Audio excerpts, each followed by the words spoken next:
Can the wealthy save the rest of us from themselves? This week, venture capitalist and wealthy person Nick Hanauer tells us what's wrong with rich people, and Raphaële Chappe describes her scheme to even the playing field with a Robin Hood Hedge Fund. Welcome to the Laura Flanders Show, where the people who say it can't be done take a back seat to the people who are doing it.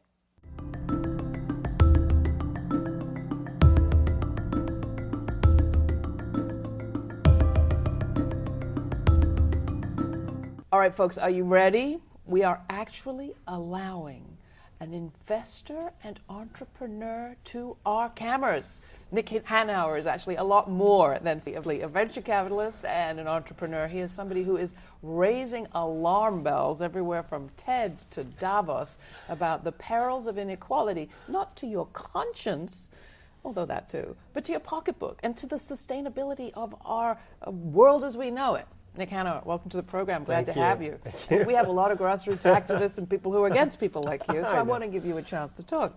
Defend myself. No, introduce yourself, let's put it that way. Give us a bit of background. Where'd you come from? Well, I live in Seattle, and I grew up in a family business and a bed pillow and down comforter manufacturing business, and grew up in that business, still own and help manage that business, but starting other companies when I was very young, and am now basically I'm a technology entrepreneur and venture capitalist.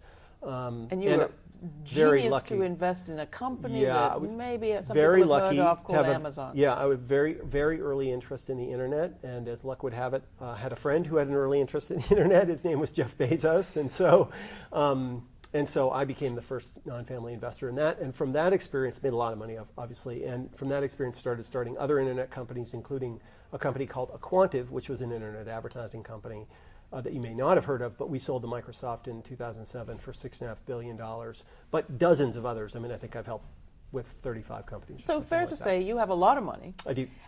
You could be off, I don't know, vacationing in the Bahamas. Yeah, I do that sometimes. But you don't only do that. No. You also have an organization called Civic Ventures. Yes. Tell us a bit about the campaign that you've gotten involved in over the last few years. Well, I mean, Civic Ventures is my political organization, and we try, our slogan is disruptive innovation in the civic sphere. So my business has been disruptive innovation, technology, entrepreneurship, and investment. And the same tools and strategies that you use to disrupt an existing industry work in the civic space. How so?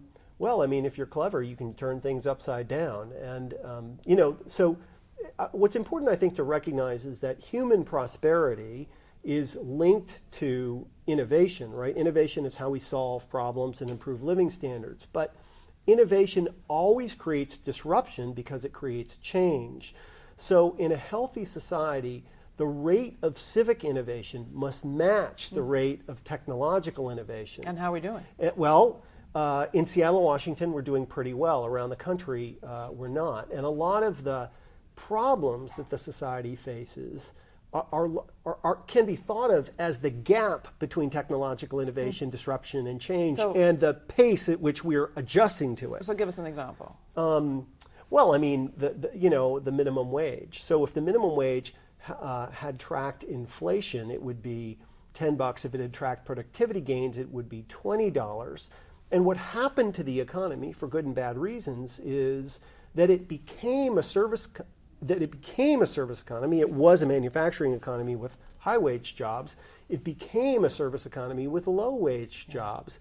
And what's important for people to recognize is a barista at Starbucks who gets paid $8 an hour isn't less well-trained than an auto worker in prior years, doesn't create less value than an auto worker does. They're simply paid less because they have less bargaining power, and that's a consequence of the changes in the economy. And so we have to make adjustments for that to sustain the economy, because if people don't have any money, then who will capitalists like me sell to, right? So the implications of that are enormous, and not just with respect to minimum wages. I mean, the transformation of the economy that you're talking about, yes. What else does it affect? Well, I mean, the best way to understand what's happened is that corporate profits as a percent of GDP 30, 40 years ago were about 6% of GDP. Today, they're 12 to 13% of GDP. GDP is $17 trillion. So that's $1 trillion extra dollars in corporate profits. Wages used to be 52% of GDP, now they're 46. So $1 trillion that used to be profits, used to be wages are now profits. And that $1 trillion isn't profit because it needs to be or should be or has to be. It's profits because powerful people like me prefer it to be. But profits used to be thought of as what you needed to gather together so that people could make jobs, start new businesses, hire more people, buy more widgets, and now buy they're more the machines. point of the corporation rather than an output of the corporation. And that shareholder capitalism ethic and the legal constructs that have buttressed that over time are super pernicious and are part of what's killing the economy, killing the middle class, and killing our democracy. And all of that has to shift, but people have to recognize what's happened and start to fight against it. So how do you shift it in the civic, in the political sphere, in the sense that we're in an election year where you have that typical fight between people who talk about fairness, people who talk about growth. And the growth folks, particularly on the Republican side, said the way you get growth is you allow profits to congregate, you don't restrict business, you deregulate industry. That's how we have a future. That's right.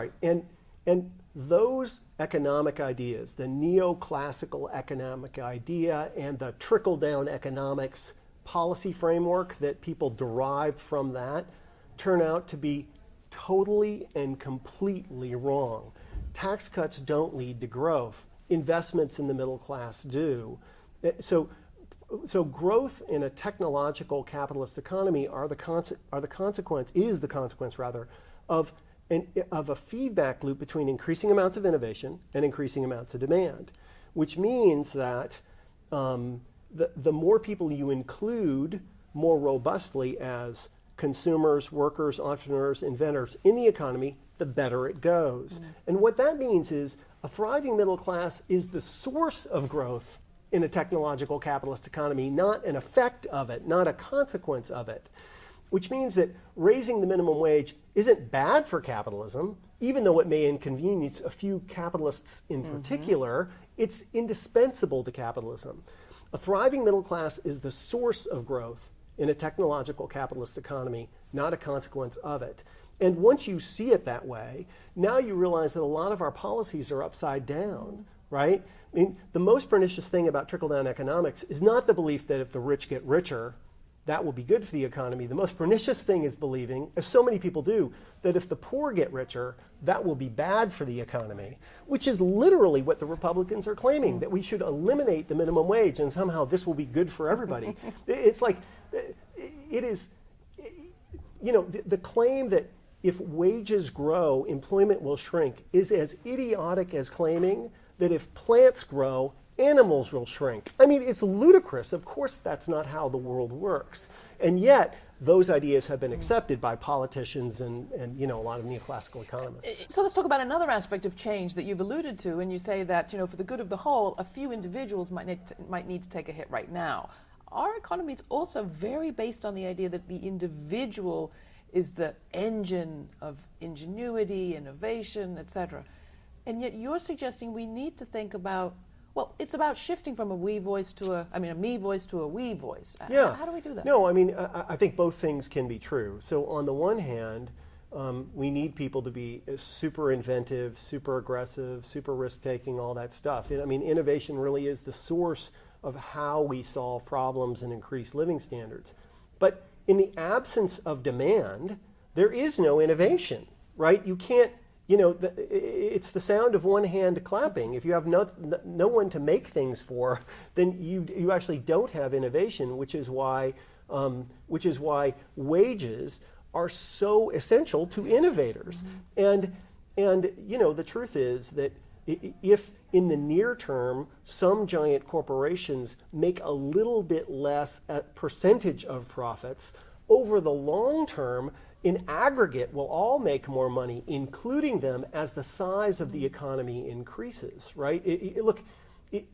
If low wages equaled prosperity, then the lowest wage places on earth would be the most prosperous, but they're not. The highest wage places are. Why? Because that's the target rich opportunity. That's where, Apple Computer was started here because here is where the most people are to sell to, right? That's how you can build the scale to build these products. And what right? about your take on the market and how it functions? Is it magic? Does it work efficiently? So market economies aren't efficient at all. That's a misnomer. A market is an evolutionary system, and there's nothing efficient about evolution, but what it is super effective. You know, that's what nature is. It's an effective way to solve problems. And a dynamic market economy is mostly an economy of failure with these amazing things that pop out, work, and multiply, right? Apple Computer is an example of a thing that succeeded and flourished. That diversity doesn't hinder growth, it supercharges it, because the more people who approach problems differently, simultaneously, the faster it is that you get on top of those problems. And so the promise of market economies, if they're well managed, if we deliberately and purposefully include people with wages, education, infrastructure, it provides opportunity for everybody to live up to their potential. And you'll have some inequality in something like that, but not radical and raging inequality. So what place is there in all of that for planning? What do you see as? So I don't think that there's any place in a market economy for planning, but I do think there's a place in it for goals. So for instance, you can say to yourself, so it probably makes no sense to say our plan is to make that company or that industry the answer to the alternative energy challenge that we face. But it makes a huge amount of sense to say, we have to find a way to transition from oil to alternatives. Here's $1 zillion in incentives for every kind of alternative idea we can find to explore the possibilities and see what works. So you don't want to choose winners, but you have to choose games. That's strategy. You've painted in some of your speeches a fairly bleak scenario of what might happen if we continue on the current course. Yes. Do you still feel that bleak, and what's that scenario? The thing about revolutions is that they come slowly and then suddenly, right? And so in 1980, the top 1% of Americans shared about 8% of income, and the bottom 50% of Americans shared about 18% of income. Today, the top 1% of Americans share about 22, 23, 24% of income. The bottom 50% of Americans now share about 12 or 11. So 300% increase, 50% decrease. At current course and speed, if you simply just assume that it will continue on that path in another 30 years, the top 1% of Americans will share about 35, 40% of income, and the bottom about 5 or 6. And it is impossible, I think it's just unrealistic to expect that will unfold and not result in riots and revolution. I just don't think the 95% of Americans who will be savaged by that trend are going to be like, oh, it's fine, don't worry about it. I think they will go crazy. And look, the Republican primary is a sign of how crazy people are already becoming. And I think that eventuality will be horrible for everybody, but particularly for people like me, because people are going to be angry and they're going to look to blame people, and that is just something that we want to avoid. Nick, thank you so much. Great to have you. Super nice to really be here. Thank you. Talk with you.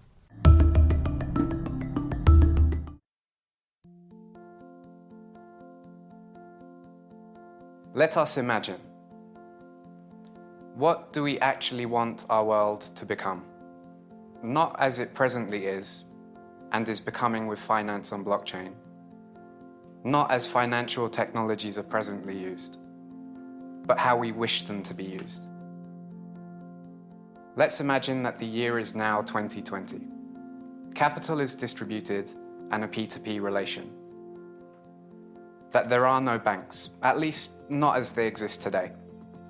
And that finance has increasingly become free of its current misuses. That's a glimpse of a video made by Robin Hood Media about a project in the financial world that's being called Another Way to Occupy Wall Street. It's an activist hedge fund, if you like, using financial technology to democratize finance. Raphaële Chappe, a former VP of tax law at Goldman Sachs, is now the co-founder of a suite of investment tools under this Robin Hood banner. Could finance capital really be used to redistribute power and resources and not just to amass private wealth? Perhaps. Raphaële, tell us a little bit about what we just saw. There's a London office of this Robin Hood operation. What are we looking at? We have an algorithm, we call it the parasite, and what it does is it replicates the investments of what we consider to be insiders on Wall Street. So we form a portfolio that replicates those investments, and so far we've gotten great returns. I think last year was 40% return, which made it the second hedge fund in the world. But of course, it's a little bit of impertinence. We're trying to hack it, derail it. So deprivatize all that private information about the markets. Sure, and I think that it's just a very small dent. If you think about all the types of strategies out there that hedge funds are using to make investments, we're basically mimicking a very small segments. There are things that we could not track or trace. High frequency trading, for example, you have hundreds of trades happening every minute. We wouldn't be able to do that, but we do our best to hack it with the tools we have. Are there things you wouldn't invest in that they're investing in? They're taking a very ethically blind approach. If a company that manufactures weapons is a good investment, we invest in it. I might have my own reservations, but other than that, sure. To replicate the budget, replicate the patent, the investments, generate some profits and returns for your members, but then do some different things with them. Well, what we do is we reinvest a portion of those profits, and we actually use that to fund people's art projects. People who would not normally have access to finance to get funded for their products. So that's a separate side of Robin Hood. You are putting more money into some industries. We talked about armaments.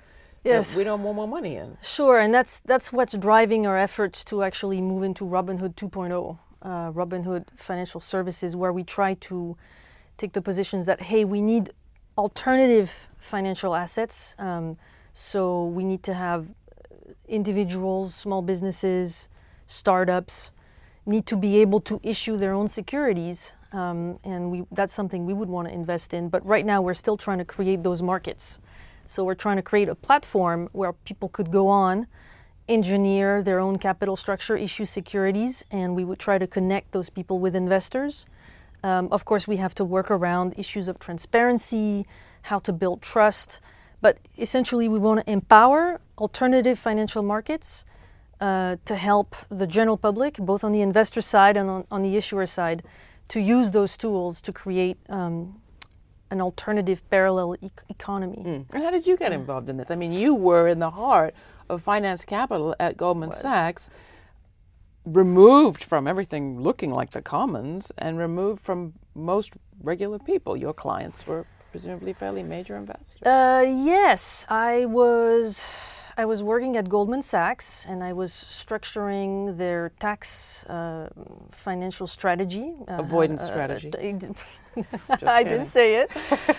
Tax minimization. There you go.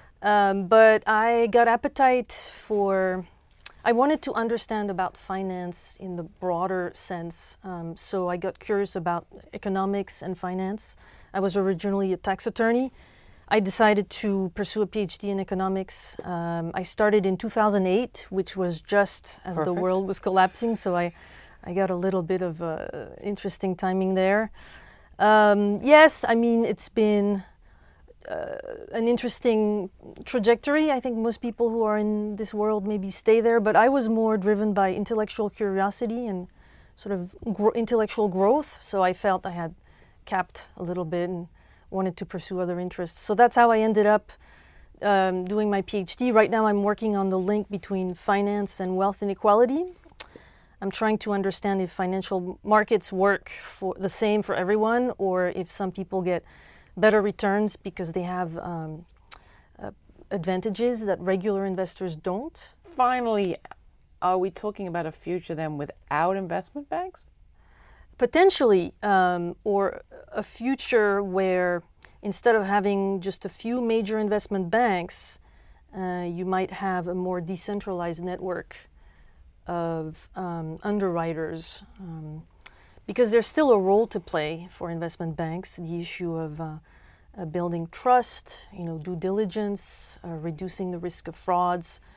So you may have a greater confidence than I do that they do any of those things. But I think what I'm hearing is we could see a future with more financial institutions that instead of being too big, perhaps are too small to fail, too well connected, too embedded in communities. Right.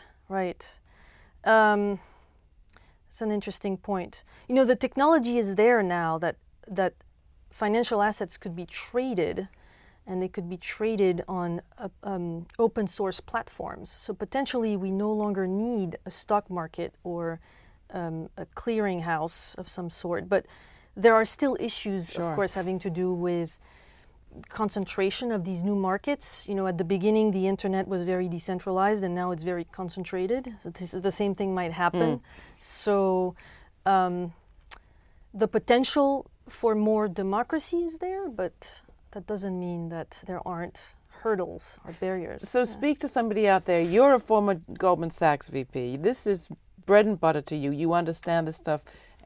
Talk to somebody out there before we close who maybe is feeling completely intimidated and lost at this point. Why is this area of finance something to get involved in? Well, look, you have savings. What do you do with them? You can put them in the bank. Savings account, or the rates are very low. Pathetic. You can put it in the stock market, but maybe the risk return profile is actually not that attractive. S&P 500, the performance for a diversified portfolio has not been that great. So, maybe you can actually get higher returns by investing in your peers, in small businesses, and maybe in startups, even though startups do have a higher level of risk. But maybe overall you have a better risk return profile, and you arguably could have a more empowering relationship to finance, rather than view it as something that is scary. You might have more of an ability to have a say in what these in the governance of these entities. I'm certainly hearing, don't leave it to those guys on Wall Street to figure out what to do with our great big assets. Raphaële, thank you so much. It's You're very fascinating welcome. talking to you. It was a pleasure. Thank you for having me. You can find out more at our website. Enough time has gone by that it's worth following up on a question that was raised and then rapidly dropped this spring. Remember the Panama Papers? That staggering dump of 11.5 million documents on 14,000 clients of the law firm Mossack Fonseca in Panama. Mossack Fonseca offered legal assistance to people and businesses seeking to set up shop in tax havens around the world. Well, a couple of hundred U.S. addresses showed up in the Panama Papers. Not all belonged to American citizens, but some did. The Obama-connected Pritzker family name appeared, as did others like John Michael Krim, a convicted tax evader, and Democratic donor / movie mogul David Geffen. Still, no big American banks, no huge American firms. As a result, no crowds massed demanding resignations, and unlike in Iceland, no political heads rolled. But maybe they should have. Why so few Americans? Well, part of the explanation is probably media bias. You should never discount the deference in our media for those with money and influence, or the disdain they have for reporting that's done mostly elsewhere. But the most important part of the answer is Americans don't need Fonseca. Plenty of U.S. law firms manage offshore assets right here. They don't need to go to Panama because they can find those firms in the U.S. There's nothing illegal, after all, about setting up an offshore trust. What's illegal is hiding your assets to avoid paying debts or tax. The U.S. is a world-class tax haven nation. Because American laws on corporate structures are so flexible, the tax breaks we offer corporations are so big, and the tax we charge on capital gains is so extra especially low. The fact is, it is harder to find a more attractive place to make a lot of money than right here. And states like Nevada and Delaware offer virtual anonymity for corporate clients. Who needs Panama when we have the home state of Joe Biden? Come to think of it, maybe that's why we've heard the White House say so little about Fonseca.